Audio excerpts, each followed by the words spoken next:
pessoal, falando um pouquinho mais sobre a estrutura do curso, né? Então, esse é um curso em que eu montei uma estrutura com uma sequência didática que eu entendi, né, que poderia ser construída de um ponto mais básico, do zero ali, com a construção de conhecimentos teóricos sobre geoprocessamento, sobre banco de dados, né? O que é um banco de dados espacial, o que é um SGBD, um sistema gerenciador de banco de dados, o que são dados e formatos geométricos, o que é servidores de mapas, como é que a gente faz a entrada e saída de dados geométricos usando softwares como o QGIS, como o PostGIS com a extensão espacial PostGIS, e a partir disso, com esse entendimento básico, a gente tem o módulo 2, que é como instalar os softwares que a gente vai utilizar no curso, né? Como instalar o PostGIS com o PostGIS, como instalar o QGIS e outras bibliotecas necessárias, e depois disso começar a pesquisar sobre fontes de dados e servidores de mapas, né? Então, onde que a gente pode achar dados no formato shapefile, KML, raster, quais os sites que tem bastante informações.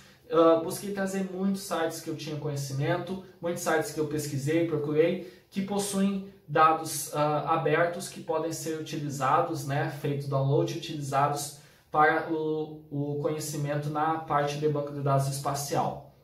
Falamos também de servidores de mapas, WFS, WMS e WCS, nesse tópico 3, no módulo 3. E aí no módulo 4 a gente entra na conexão do QGIS com o PostGIS, com o PostGIS, né? Então, como que a gente conecta esses dois softwares, como que a gente conecta uma base de dados do PostGIS no QGIS e como que a gente pega e passa dados do QGIS para o PostGIS. Então, a gente faz todo esse processo, tanto de um lado quanto do outro. E depois no módulo 5 a gente tem o que são dados raster. É um módulo em que a gente apresenta uma visão geral. Eu não me aprofundei muito em dados raster, né? Mas o foco em dados geométricos, vetoriais.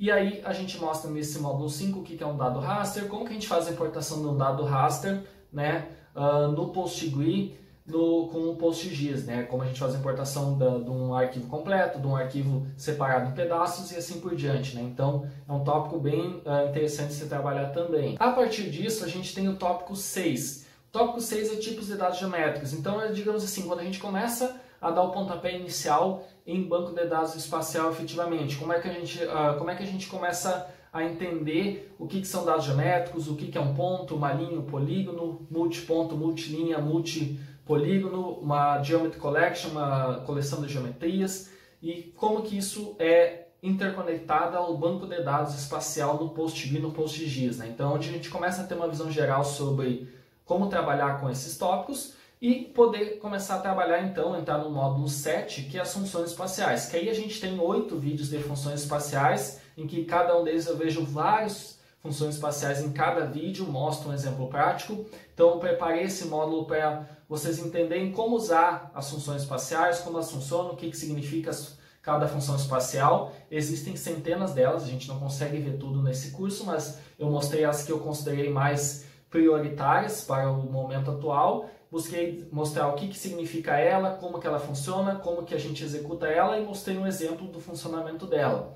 Depois disso, ao final desse módulo, eu tenho uma lista de exercícios que engloba, digamos assim, tudo que a gente viu no curso até agora. Então, todos os conceitos que a gente trabalhou no curso e principalmente funções espaciais a gente vê nessa lista de exercícios, que é uma forma da gente reforçar todo o aprendizado que foi construído ao longo do curso até o momento.